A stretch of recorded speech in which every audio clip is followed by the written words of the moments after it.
ചില leadership decisions അവ ഇപ്പോഴത്തെ കോർപ്പറേറ്റ് വേൾഡിൽ വർക്ക് ചെയ്യില്ല എന്ന് ഉറപ്പുള്ള ചില കോർപ്പറേറ്റ് ലീഡർഷിപ്പ് ഡിസിഷൻസ് എന്തൊക്കെയാണ് എന്ന് നോക്കാം. ചില ലീഡേഴ്സ് പൊതുവെ കരുതാറുണ്ട് എല്ലാ എംപ്ലോയീസിനെയും ഈക്വലായി സെയിം ആയി കണ്ടേക്കാം, അപ്പോൾ അവർക്ക് എല്ലാവർക്കും സന്തോഷമാകും, പ്രൊഡക്ടിവിറ്റി കൂടും എന്നെല്ലാം ചിന്തിക്കാറുണ്ട്. അടുത്ത ഒരു മോശം തീരുമാനമാണ് നമ്മളിവരെ എല്ലാവരെയും ഒരേപോലെ ഒരിക്കലും കാണരുത്.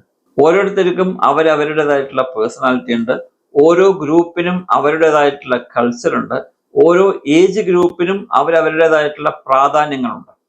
ഓരോ ഏജ് ഗ്രൂപ്പിനെയും മാനേജ് ചെയ്യുന്ന രീതി ഡിഫറെൻ്റ് ആയിരിക്കണം. കൾച്ചറൽ ഡിഫറെൻറ്റ് ബാക്ക്ഗ്രൗണ്ടിൽ വരുന്നവരെ മാനേജ് ചെയ്യുന്ന രീതി ഡിഫറെൻ്റ് ആയിരിക്കണം.